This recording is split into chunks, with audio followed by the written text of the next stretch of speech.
Hello friends, કેમ છો બધા? માહિર વેજ કિચનમાં તમારું સ્વાગત છે. ફ્રેન્ડ્સ, આજે હું તમારી જોડે શેર કરવા જઈ રહી છું કંટોલાનું નવી રીતનું શાક. તો સૌથી પહેલાં આપણે કંટોલાને ધોઈ સાફ કરી એના બંને બાજુ ડીટિયા કાપી અને આ રીતે આપણે સ્લાઇસ કરી લેવાની, એકદમ પાતળી પાતળી આવી રીતેથી આપણે સ્લાઇસ કટ કરી લઈશું. તો આ રીતે આપણે બધા કંટોલાને રેડી કરશું.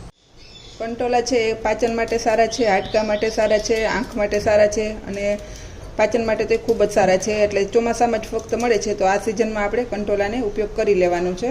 અને આ રીતે આપણે એની પાતળી પાતળી સ્લાઇસ કરી અને આ રીતે કંટોલાને સુધારી લઈશું. હવે એક વાસણમાં મેં મોટા 2 ચમચા ભરાય એટલું તેલ લીધું છે. એમાં આપણે 1 ચમચી જીરું એડ કરશું. જીરું ફૂટે, થોડું ઉપર આવે એટલે આપણે ચપટી 1 અજમો એડ કરશું. અજમો પણ ડાયજેશન માટે બહુ જ સારો છે, એટલે અજમો પણ આમાં આપણે એડ કરશું. અને થોડી હિંગ એડ કરશું. પછી ડાયરેક્ટ આપણે જે સ્લાઇસ કરેલા કંટોલા છે એને એડ કરી દઈશું અને આમાં આપણે ફ્રાય કરશું. હલાવતા રહીશું અને એને ફ્રાય થઈ જાય ત્યાં સુધી પકવતા રહીશું. તો આ રીતે પેલા કંટોલાને આપણે તેલમાં ફ્રાય કરી દઈશું. કંટોલાના શાકની મેં ઓલરેડી પહેલાં 2 સબ્જીની રેસીપી શેર કરી છે, તમે મારા વિડીયોમાં જોઈ શકશો. એ શાક પણ ખૂબ જ સરસ બને છે અને આ વળી એકદમ સરસ બને છે.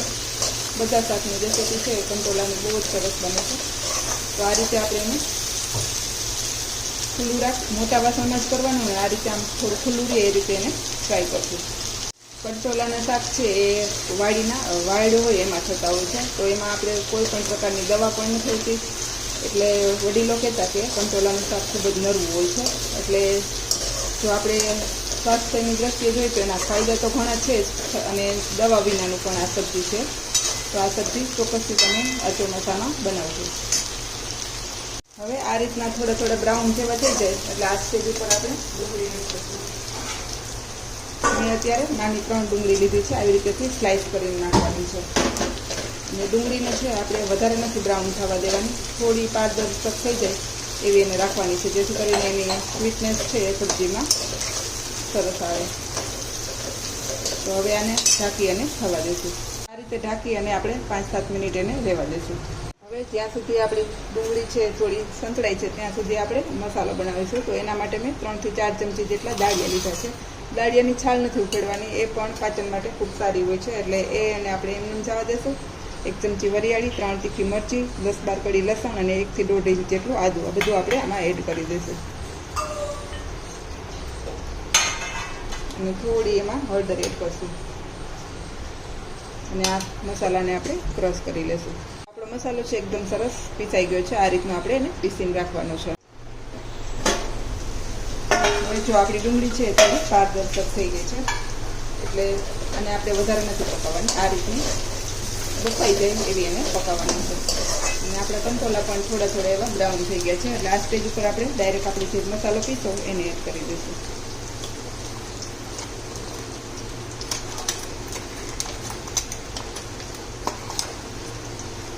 એકદમ સરસ મિક્સ કરી લેશું. આ મસાલાથી સબ્જીની સ્મેલ એટલી સરસ આવે છે કે પોસિબલ હોય તો હું તમને અત્યારે બતાવી શકું કે આટલી સરસ આવે છે અને ટેસ્ટ તો આનાથી ખૂબ જ એવો સરસ આવે છે. હવે આ સ્ટેજ ઉપર આપણે 1 ચોપ કરેલું ટમેટું એડ કરી દઈશું અને ફરી પાછું એને 5 મિનિટ ઢાંકી અને થવા દઈશું. હવે આ સ્ટેજ ઉપર આપણે લાલ મરચું પાવડર, આપણે મરચી એડ કરી છે પણ થોડી કલર માટે લાલ મરચું પાવડર અને થોડું ધાણા જીરું,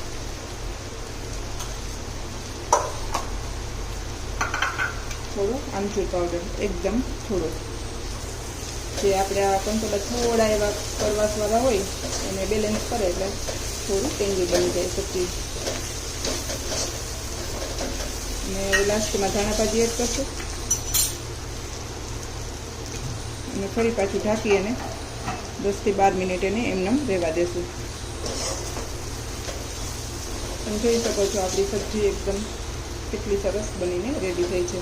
તો હવે આને આપણે ધીમા ગેસ પર ઢાંકીને થવા દઈશું, જેથી કરીને આપણા દાળિયા, આપણા મસાલા બધું સરસ એકદમ પાકી જાય અને ભળી જાય. તો હવે એને 5 થી 10 મિનિટ એમને પકાવવા દઈશું. તો 7-8 મિનિટ જેવું થઈ ગયું છે અને લાસ્ટમાં આવે આપણી સબ્જી ગળી ગઈ છે એટલે એના આખી સબ્જીના ભાગનું મીઠું આપણે લાસ્ટમાં એડ કરશું, જેથી કરીને આપણી જે સબ્જીની ક્વોન્ટિટી છે એ પ્રમાણે આપણે મીઠું એડ કરી શકાય. તો હવે આપણી સબ્જી બની અને બિલકુલ રેડી છે. જોઈને જ ખાવાનું મન થઈ જાય એવી આ સબ્જી બને છે. તો ચોક્કસથી આ સિઝનમાં તમે ટ્રાય કરજો.